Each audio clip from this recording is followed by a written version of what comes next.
Hotels कई सदियों से इंसानों के लिए एक ऐसा स्थान बन चुके हैं जहां पर लोग अपने दोस्तों और परिवार के साथ आराम से ठहर सकते हैं बिना किसी परेशानी के। पर इन्हीं में से कई होटल्स के अंदर कुछ ऐसे खौफनाक किस्से बीते हैं जिसके राज आज भी इन चार दीवारी इमारतों के अंदर कैद हैं, और इन्हीं राजों से पर्दा उठाने की कोशिश करेंगे हम इस वीडियो में। तो मैं स्वागत करता हूँ आप सबका इस video series most haunted hotels around the world में। और आज के इस एपिसोड में हम बात करेंगे ऐसे होटल के कमरे के बारे में जहां पर उस दिन ऐसा क्या घटित हुआ जो आज भी लोगों के रोंगटे खड़े कर देता है और मन में हजारों सवाल छोड़ जाता है। इस केस का नाम है इन रूम 1046।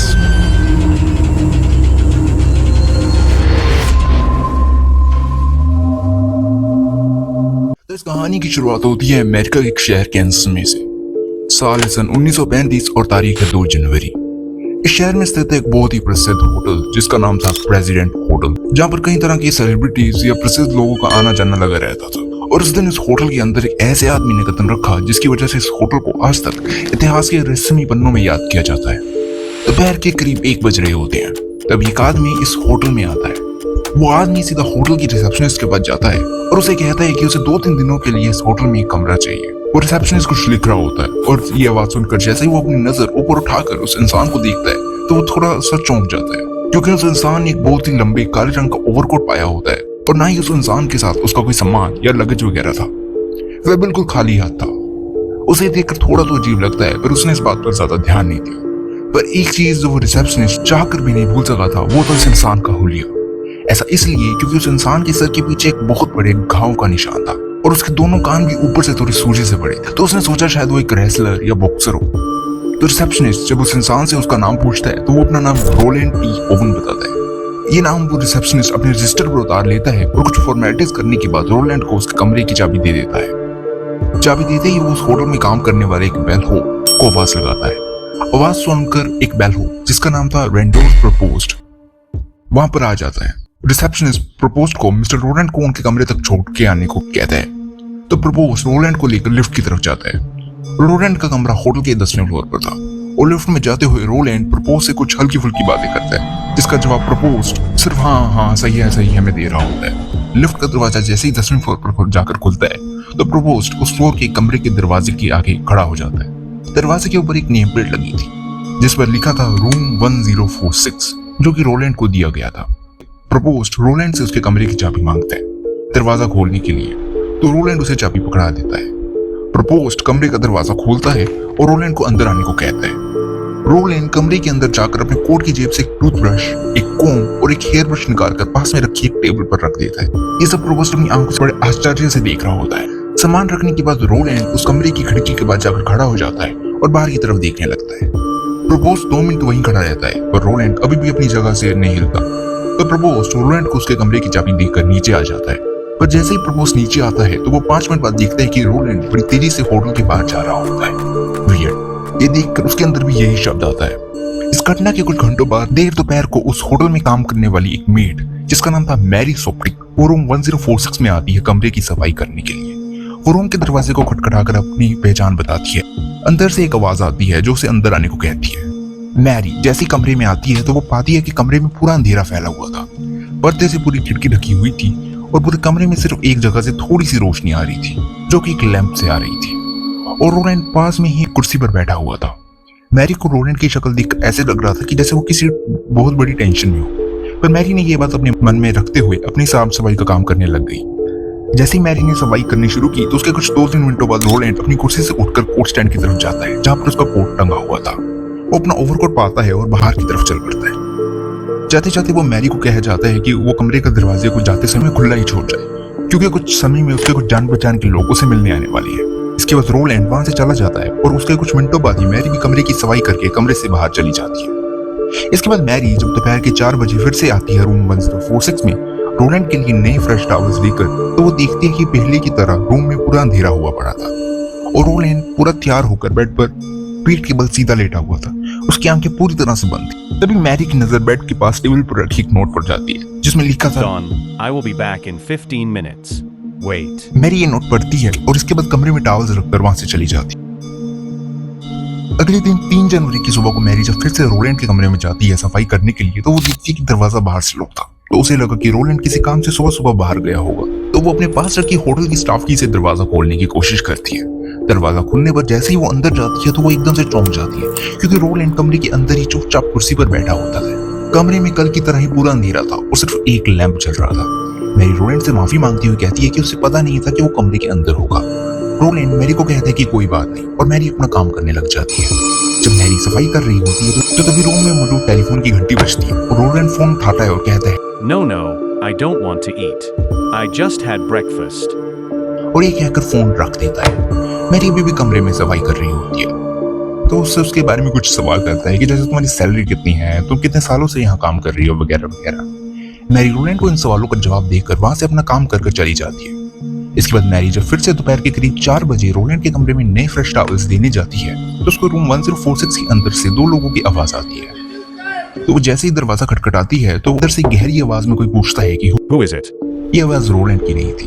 तो मैरी जवाब देती है कि वो नई फ्रेश टॉवल्स ले आई है रूम के लिए, जिसका अंदर से जवाब आता है, We don't need any. ये सुनकर मैरी को पता चल गया था कि वो झूठ बोल रहा था, क्योंकि मैरी खुद रोलैंड कमरे से सुबह सारे टॉवल्स लेकर गई थी धोने के लिए। और इसी बीच उसके मन में एक और ख्याल आता है कि जब सुबह वो रोलैंड के कमरे में गई थी तो उसके कमरे का दरवाजा पहले से ही बाहर से बंद था और रोलैंड कमरे के अंदर था, मतलब किसी ने रोलैंड को बाहर से ही कमरे में बंद किया था। मैरी इन बातों में बड़ी उलझ गई थी, पर उसने अपनी जुबान से कुछ नहीं बोला और वो वहां से सीधा चली गई। इसके बाद वक्त बीतता गया और अब रात हो चुकी थी और इसी रात की करीब 1:30 बजे एक महिला होटल प्रेसिडेंट में आती है। वो सीधा एलिवेटर के पास जाती है और लिफ्ट बुलाने का बटन दबाती है। कुछ ही पलों में लिफ्ट नीचे लॉबी में आ जाती है और जैसे ही लिफ्ट का दरवाजा खुलता है तो अंदर मौजूद एलिवेटर ऑपरेटर उस महिला को अंदर आने को कहता है और वो पूछता है कि उसे किस फ्लोर पर छोड़ना है। तो वो कहती है कि उसे 10वें फ्लोर पर जाना है। तो चार्ल्स ब्रूचर, जो कि उस एलिवेटर ऑपरेटर का नाम था, वो उसको 10वें फ्लोर पर ले जाता है।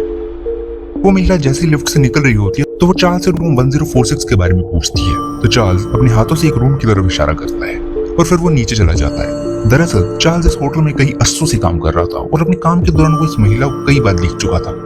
उसने कई बार इस महिला को रात को अलग अलग लोगों के कमरे में जाते हुए भी देखा था। तो उसने अपने मन के अंदर ये धारणा बना रखी थी कि यह महिला एक प्रोस्टिट्यूट है और रूम 1046 में रहने वाले रोलैंड ने इसको आज अपने कमरे में बुलाया होगा।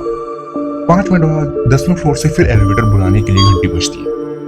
जब चार्ल्स ऊपर पहुंचता है तो वो पाता है कि उसी महिला ने लिफ्ट मंगाई थी जिसको वो जस्ट अभी 5 मिनट पहले ही उस फ्लोर पर छोड़कर आया था। वो महिला चार्ल्स को बताती है कि रूम 1046 में तो कोई है ही नहीं, जो कि उसके क्लाइंट का रूम था। तो चार्ल्स उसे कहता है कि उसे इस बारे में कुछ नहीं पता कि इस रूम में रहने वाला आदमी कहाँ पर है, और वो साथ ही उससे पूछता है कि क्या वो वापस नीचे जाना चाहती है। तो वो महिला चार्ल्स को ना कर देती है और वहीं उसी फ्लोर पर इंतजार करने लग जाती है। तो चार्ल्स वापस नीचे आ जाता है। उसके बाद आधा घंटा बीत चुका होता है और फिर 10वें फ्लोर से फिर से एलिवेटर बुलाने का सिग्नल आता है। तो चार्ल्स वापस जब ऊपर पहुंचता है तो वो उस महिला को फिर वहीं पाता है। इस पर वो लिफ्ट के अंदर आ जाती है और चार्ल्स को उसे लॉबी फ्लोर तक छोड़ के आने को कहती है। चार्ल्स लिफ्ट का बटन दबाता है और उसे लॉबी फ्लोर पर छोड़ देता है और वो महिला वहां से चुपचाप होटल के बाहर चली जाती है। इसके बाद 1 घंटा बीत जाता है और चार्ल्स को इसी बीच एक छोटी सी नींद की झपकी लग जाती है। जब जैसे उसकी आंख खुलती है तो उस महिला को अपनी आंखों के सामने पाता है और वो इस बार अकेली नहीं होती, साथ ही उसके एक आदमी भी होता है। वो दोनों चार्ल्स को 9वें फ्लोर पर छोड़ने के लिए कहती हैं। तो चार्ल्स उनको 9वें फ्लोर पर छोड़कर फिर वापस नीचे आ जाता है। अब सुबह के 4 बज चुके थे और चार्ल्स की शिफ्ट खत्म ही होने वाली थी कि 9वें फ्लोर से लिफ्ट का एक सिग्नल आता है। तो चार्ल्स जैसी लिफ्ट लेकर ऊपर जाता है तो वो देखता है कि इस बार भी उसी महिला ने फिर से लिफ्ट मंगाई होती है।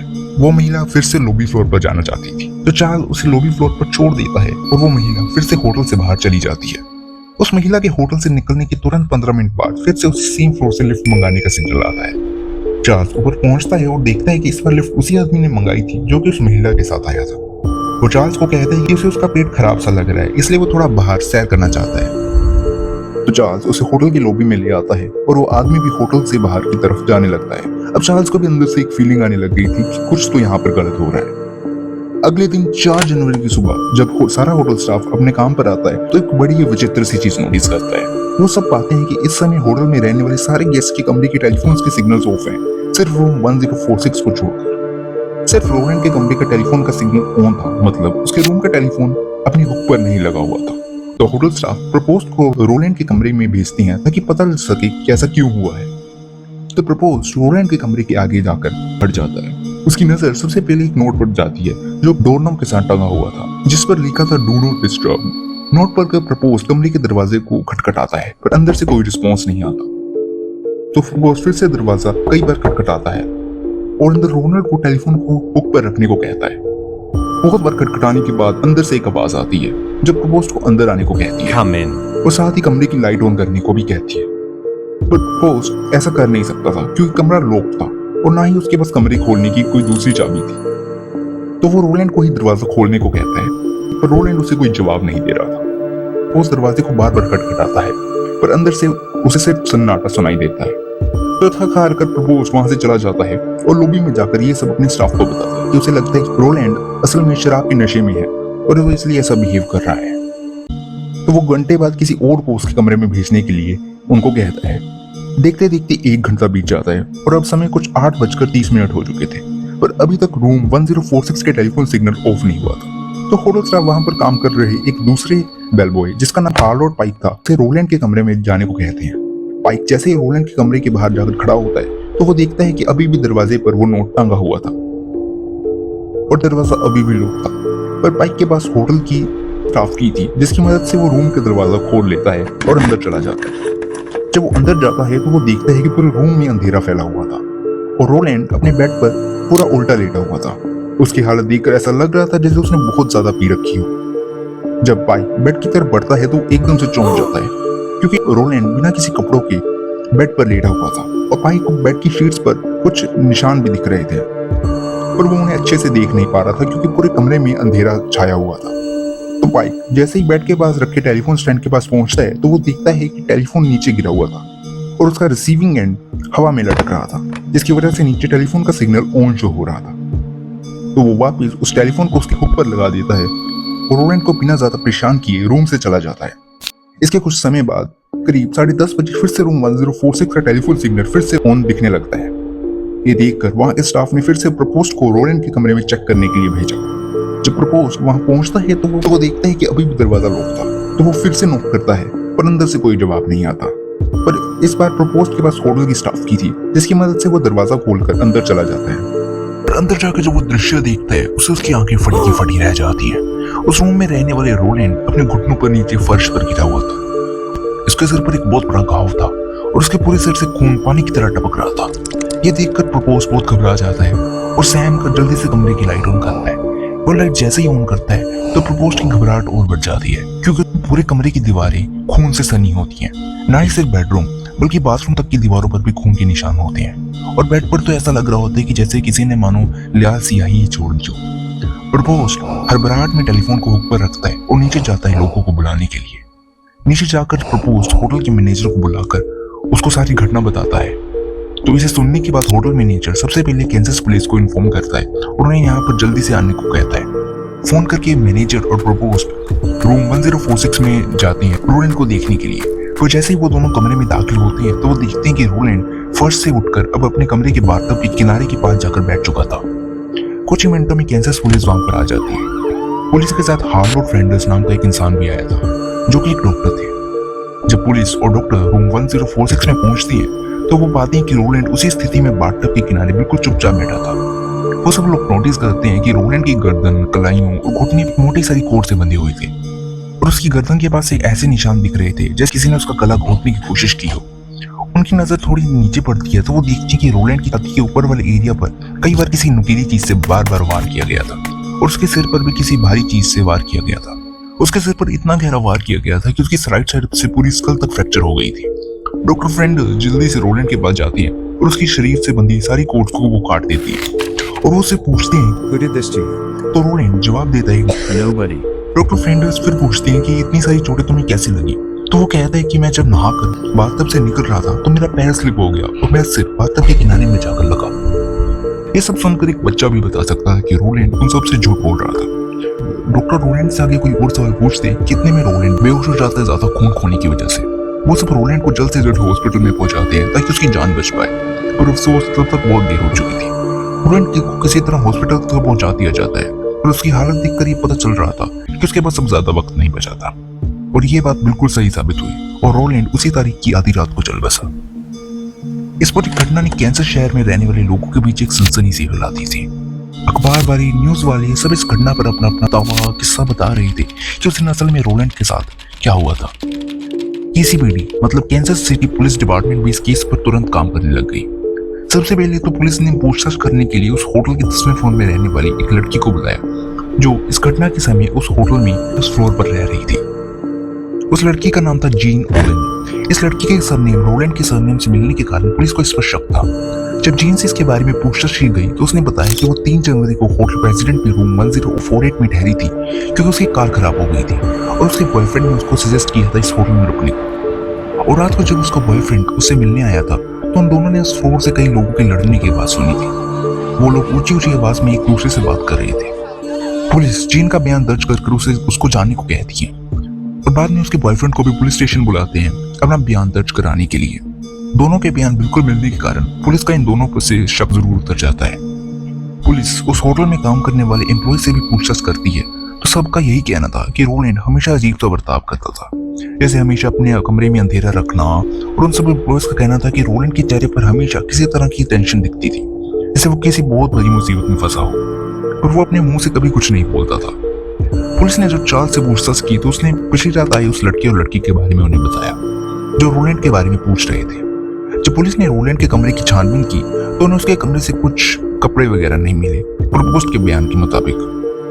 न ही उन्हें कोई चाकू वगैरह जैसी नुकीली चीज दिखी जिससे रोलैंड अपने आप को खुद से नुकसान पहुंचा सके, पर उन्हें उसके कमरे से कई संदिग्ध चीजें जरूर मिली, जैसे एक हेयर पिन, एक सेफ्टी पिन, एक ताजी सिगरेट और एक बोतल जो पूरी तरह से डिल्यूटेड सल्फ्यूरिक एसिड से भरी हुई थी।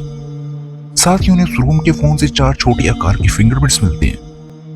जब इन फिंगरप्रिंट्स को बाद में एनालाइज किया गया तो पता चला कि वो किसी लड़की के फिंगरप्रिंट्स हैं और ये फिंगरप्रिंट्स रोलैंड या उस कमरे में उस दिन एंटर करने वाले किसी भी एम्प्लॉय के फिंगरप्रिंट से नहीं मेल खाते थे। जब इन्वेस्टिगेशन के दौरान रोलैंड की ऑटोप्सी रिपोर्ट निकल के आई तो उसमें साफ साफ लिखा था कि उसकी मौत उसके गहरे घाव और खून की कमी के कारण हुई थी। और डॉक्टर हार्लोड जिन्होंने रोलैंड की ऑटोप्सी की थी वो जब उस कमरे की दीवारों पर लगे खून के निशान को एनालाइज करते हैं तो वो यहाँ तक बता देते हैं कि रोलैंड के साथ जो भी घटना घटी वो करीब 4 जनवरी की सुबह के 4 से 5 बजे के बीच हुई थी, क्योंकि जब डॉक्टर और बाकी सब रोलैंड के रूम में आए थे तब तक उस कमरे की दीवारों पर लगे खून के निशान बिल्कुल सूख चुके थे। पुलिस को होटल से ये पता चला कि रोलैंड ने अपने आप को लॉस एंजल्स से बताया था, तो आइडेंटिफिकेशन करने के लिए Kansas police Los Angeles police को कांटेक्ट करती है और उन्हें इस केस की डिटेल्स देती है। पर हैरानी की बात तो तब सामने आती है जब एलएबीडी रोलैंड की डिटेल्स को अपने शहर की सिटी हॉल की रिपोर्ट से मैच करती है ताकि उन्हें रोलैंड की फैमिली के बारे में कुछ पता चल सके और ये केस सुलझ सके। तो उन्हें ये पता चलता है कि असल में रोलैंड टी ओवन नाम के इंसान की सिटी हॉल की रिपोर्ट्स में कोई नामो निशान तक नहीं था।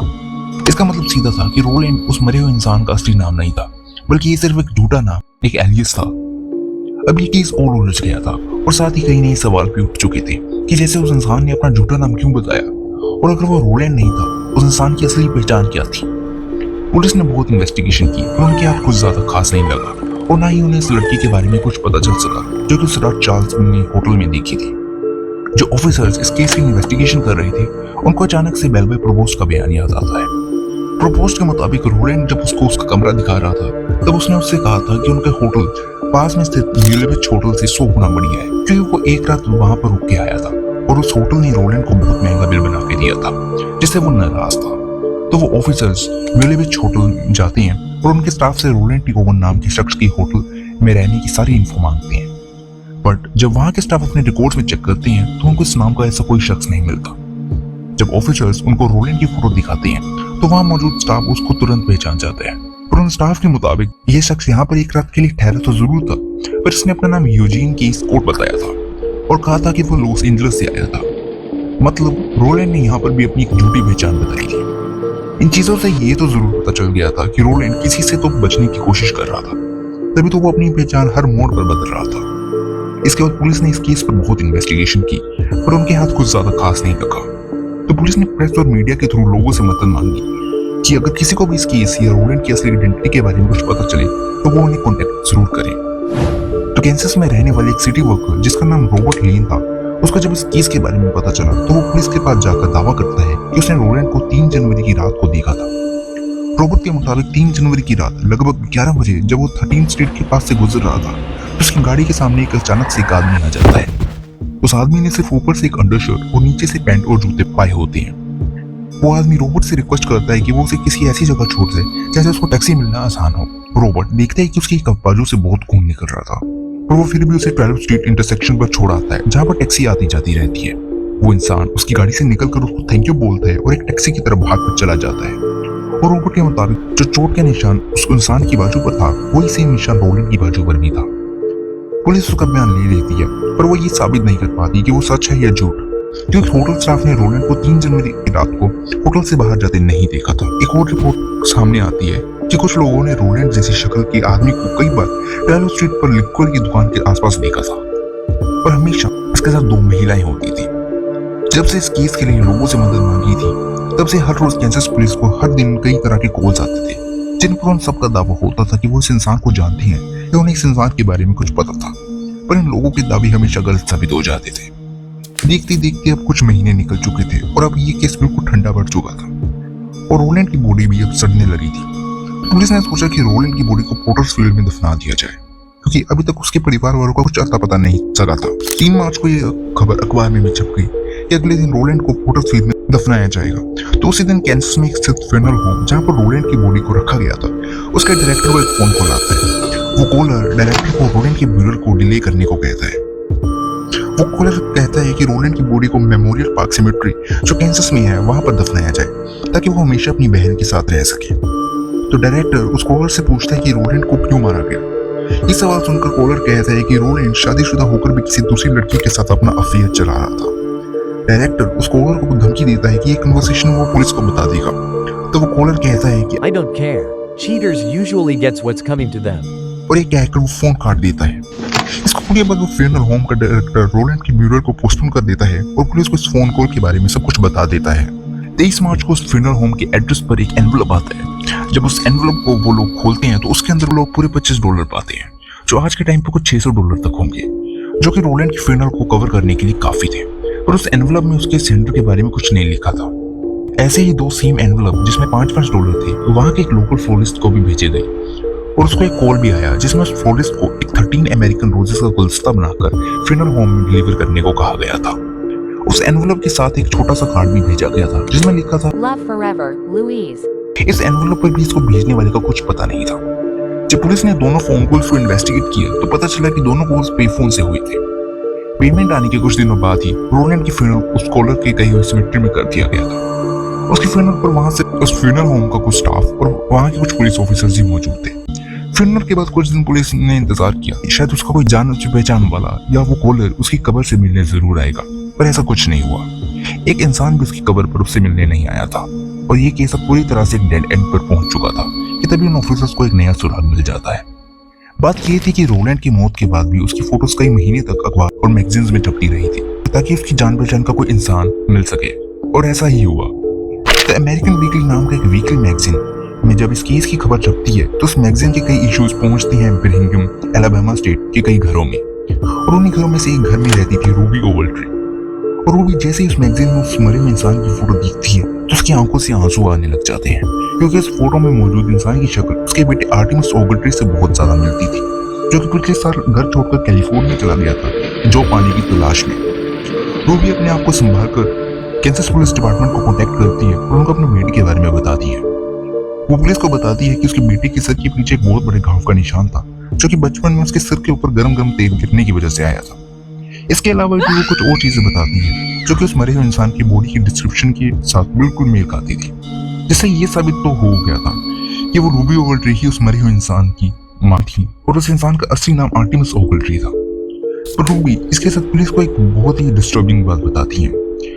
उनका कहना था कि ओवल्ट्री ने जब से घर छोड़ा था वो उसको समय समय पर खत लिखता रहता था अपना हालचाल बताने के लिए, और ये खत उसके बेटे के मरने के बाद भी रुके नहीं गए थे।